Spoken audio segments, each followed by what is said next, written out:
La montée en puissance de Boko Haram dans le nord-est du Nigeria. Le groupe islamiste a pris ce samedi 3 janvier 2015 le contrôle de la base militaire de la force multinationale de Baga à quelques kilomètres du lac Tchad et plusieurs villages de la localité.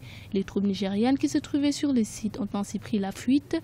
Une nouvelle attaque qui, pour certains spécialistes, traduit une fois de plus la difficulté de l'armée nigériane à faire face à Boko Haram. Les événements de ce week-end qui contribue à renforcer le potentiel stratégique de Boko Haram, montre très bien que Boko Haram est en train de monter en puissance et il oblige, non seulement il est offensif, il oblige ses adversaires à une posture de riposte. Et ainsi, cette situation permet à Boko Haram de garder le contrôle de différents combats. Et ceci ceci rentre très bien en ligne de conviction que la meilleure stratégie c'est celle de l'attaque.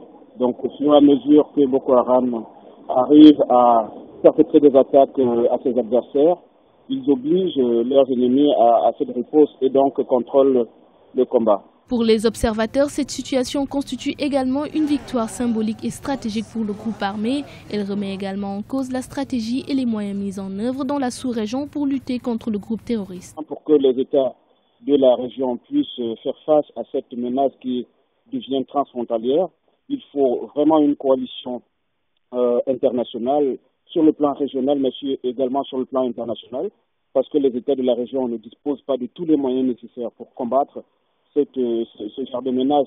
Boko Haram n'est pas simplement une force asymétrique, mais elle a cette capacité à allier menace asymétrique et riposte symétrique.